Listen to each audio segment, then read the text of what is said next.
Hey, what's up everyone? I have to take a ride. Thought I'd put together a video. Now, I just deposited a check from the job that I did yesterday. Yeah, today's the first time I drove my Corvette, my 95 Corvette without the top. It's pretty cool.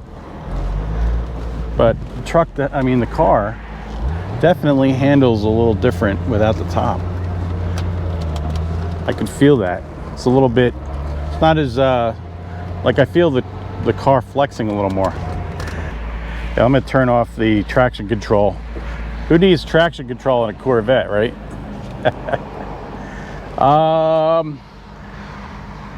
Normally I take my truck to the bank because the checks are so big. But today, yeah, it was just from one job. So anyway, I got to go to Westchester, PA, drop off a check for my son's football team gear. I'll pull out. I'll go into center lane. Then I can get over. All right, red light.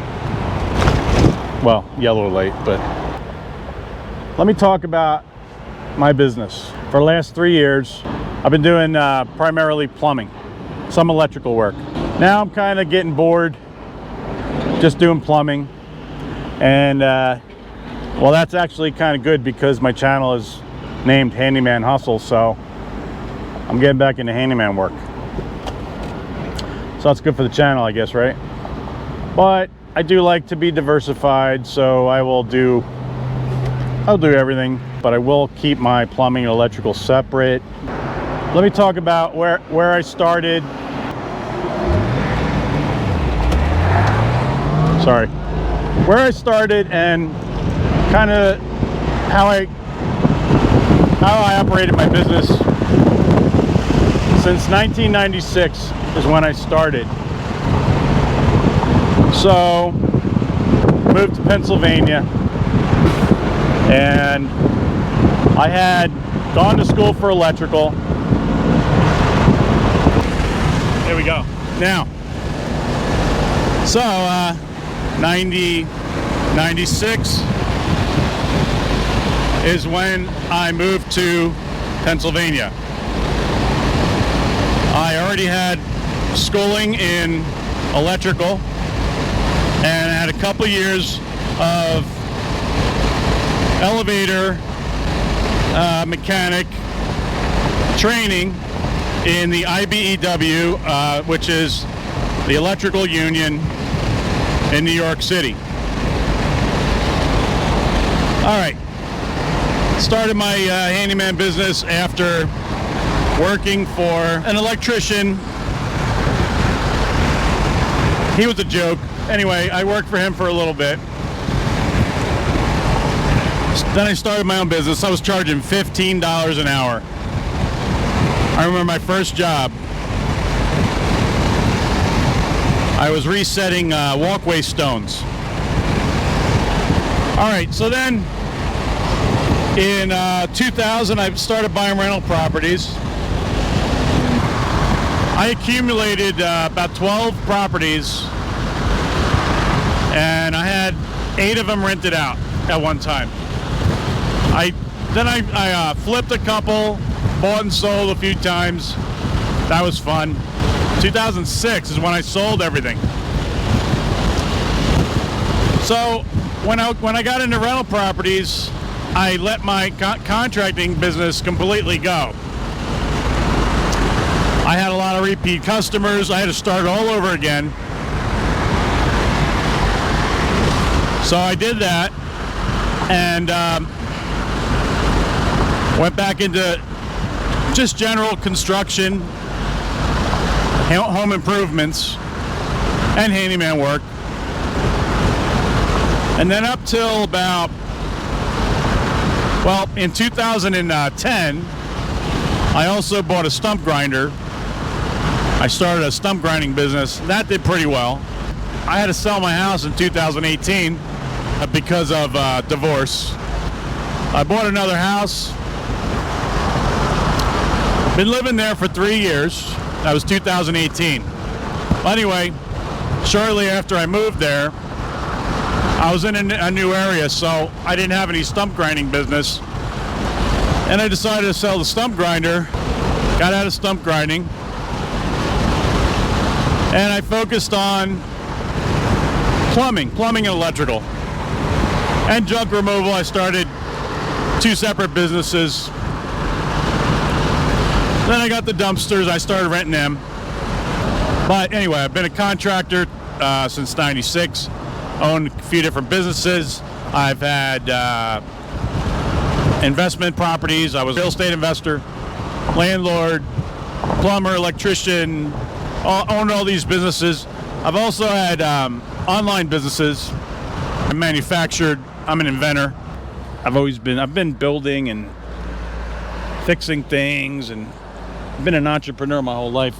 Like literally when I was young, 10, 12 years old, I was taking apart, putting together bikes, going through garbage, people's trash, pulling out bicycles and things like that, taking them home. I started putting together bikes from several different bikes, built myself a bike. I started selling bikes. I started repairing flat tires for the kids in the neighborhood. And I mean, I've always been an entrepreneur, you know, it's in me, it's in my blood. My dad was a contractor. But then I got into cutting grass and buying and selling lawnmowers. I've always done that kind of thing. But, you know, when it comes to carpentry and remodeling, renovations, I don't do new construction. I did do some framing for a very short time, but it's amazing how much you can learn in such a short amount of time. I mean, there was tricks I learned. I only did it for like a week.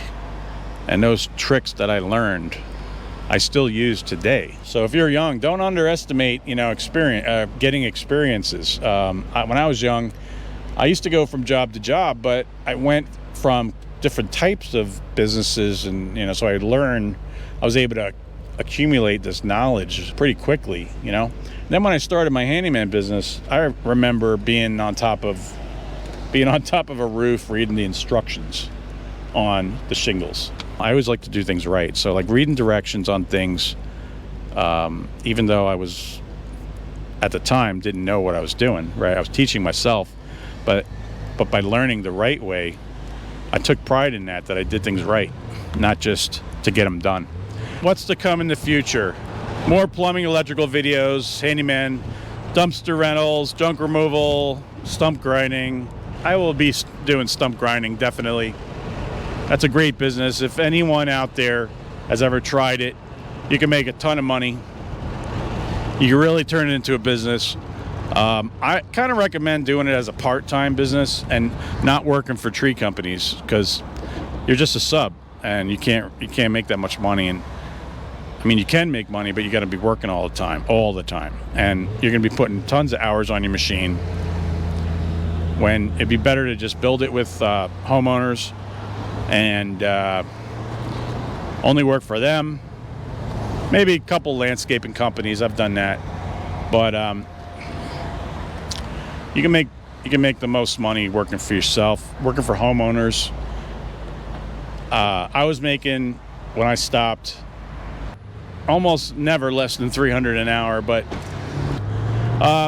between $300 and $400 every machine hour. So now, what am I charging these days for contracting? Well, I'm not going to say what I'm charging, but what I want to say is, if you're just starting out, I would say the minimum you should charge is, if you don't know anything, $30 an hour. If you do know something and you're in the business for a few years, you should be charging around 50, 60. Then I think the more you know, you can keep going, asking for more money, 80, 100, 150. Now, if you've been in the business for like 5 to 10 years or 10 to 20, and you really know what you're doing, if you're not charging 150 to 250, but I would say on average 150 to 200 or 175. If you're not charging that kind of money, you're just operating like a charity, or it's a hobby, it's not a business. So don't feel like you're taking advantage of people. I want you to know that there is something to look forward to when it comes to the money you can make in this business. And believe it or not, you can make more as a handyman than you can as an electrician. Sometimes plumbers too. Some people won't charge a lot. They just feel like they're taking advantage of somebody or whatever. There's guys out there who won't do what I tell them. They won't take the advice, and they think I'm ripping people off, or they think I'm wrong. But those are the ones who are going to be working twice, 3 times as long as you, and not having anything to show for it, really. Because when it comes time to buy a new truck or new tools or whatever, you shouldn't have to pay for that. Customers should pay for that.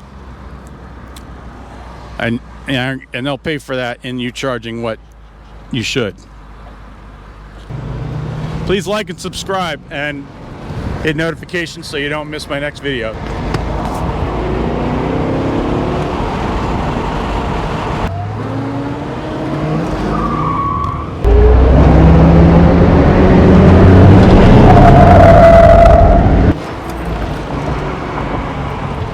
No, that's not beating on it. Now I'm going to get a copyright strike.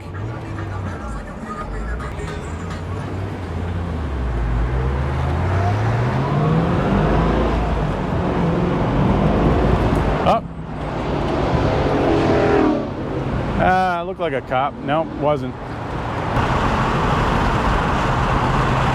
Hit me up at thehandymanhustle@gmail.com if you want to communicate with me.